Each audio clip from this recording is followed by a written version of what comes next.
Yes sir, আপনি কোনো tension করেন না। আপনি যে ঠিকানা দিচ্ছেন ওই ঠিকানায় যাই ফাটুমু। খালি কি ফাটুমু, এলাকা পুরো তস করে ফেলাম। ঠিক আছে স্যার, যাই স্যার। অনেক দূর যাইতে হইব, গতিটা আরো বাড়িয়ে দিই। বাপরে, গতি ঠেলাই তো চোখে কিছু দেখতেছি না, চশমাটা পড়ে বই। কাগজ তুইটা গেল। হাই হাই, যে লোকেশনে যে আমার ফুটন লাগবো ওই ঠিকানাটা তো কাগজে লেখা ছিল। লোকেশনটা তো মুখস্থ করি নাই। কাম সারছে, কি করি এখন তো ব্যাগ গিয়ারও দিয়া পারো না। তা আমার তো কোনো না কোনো জায়গায় যে ফুটনই লাগবো। কি করি কই পড়ি। ওই তো সবুজ শ্যামল একটা দেশ দেখা যাইতেছে।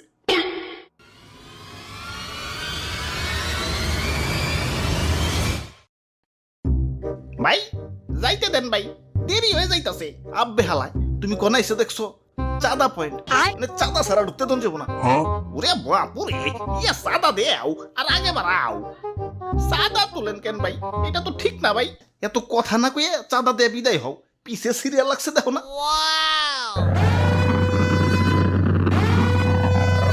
আরে আরে খারাও তো তাড়াহুড়া গেলা।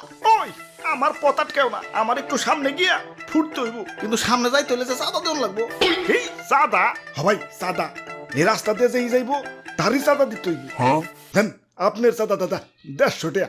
150 টাকা? এই আমার কাছে কোনো টাকা নাই। টেকা না থাকলে তো যাইতে দেন যাবো না। ওই ইমার্জেন্সি ভাই, আমার একটু সামনে যাই ফুটন লাগবো, যাইতে দাও ভাই। না না, চাঁদা ছাড়া তো কোনোভাবেই যাবার দেন যাবো না। কাম সারছে রে, কোন দেশে বললাম? অন্য দেশে ঢুকতে গেলে তো এন্টি মিসাইল সিস্টেমের মুখোমুখি হইতে হয়, এনে তো চাঁদার মুখোমুখি অন লাগতাছে। ওরে বাপুরে, এইটাই আমাকে উন্নত প্রযুক্তির এন্টি মিসাইল সিস্টেম।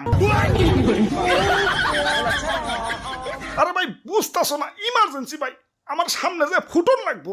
বিশ্বাস করো ভাই, আমি তোমাকে দেশে ঢুকতাম না ভাই। খালি যে টার্গেটে যে আমার ফুটন লাগবো ওই ঠিকানাটাই হারিয়ে ফেলাইছে। এখন এটাই আমার জীবন, লঞ্চ করার পর আমার ফুটনই লাগবো, যাইতে দাও ভাই। যাও, না করছে কেরা? চাঁদা দিয়ে জেনে মনে হয় হেনে যায় ফুটোগা। খালি শপিং মলটা বাদ দিয়ে, কারণ বাঙালি 99% এখন শপিং মলেই। ওরে বাপুরে, ইয়া চাঁদা দেও আর আগে বাড়াও। চাঁদা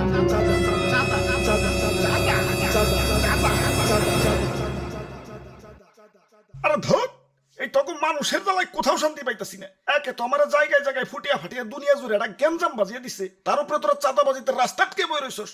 ওই তোরা কি দুনিয়াটার একটু গুছিয়ে গাছিয়ে সুন্দর রাখতে পারস না? দুনিয়াটা তো তগই নাকি, তোরাই তো থাকুস। একটু মিলামিশা থাকুন যায় না? লোভ, হিংসা, ক্রোধ, ক্ষমতা তখন তো দিন দিন অমানুষ বানিয়ে দিতাছে। আরে আমার ভাবতে অবাক লাগে, এই মানুষ আমারে বানাইছে ওগো নিজে কই ধ্বংস করার জন্য। কিছু মানুষের রাজনৈতিক ঝগড়া আর ক্ষমতার লোভ শাস্তি দিচ্ছে সারা দুনিয়ার নিরীহ মানুষদের। আমি যখন আকাশে উঠি, নিচে দেখি বাচ্চারা খেলছে। আরে আরে এদের স্বপ্ন ভাঙার জন্যই কি আমি তৈরি? এই সুন্দর পৃথিবীটা তো শুধু রাজনীতিবিদদের জন্য না, এটা সবার। এখানে শান্তিতে বেঁচে থাকার অধিকার সবার। শান্তি বাদ দিয়ে অশান্তি কেন করস তোরা? তোরা মানুষ না, তোরা সবাই অমানুষ হয়ে গেছস। তোরা যদি মানুষই হইতি, মানুষ হয়ে মানুষ মারতে পারতি না। তোরা সেদিনই মানুষ হবি যেদিন আমাকে বানানো বাদ দিয়া পৃথিবীটাকে সুন্দর বানানোর চেষ্টা করবি।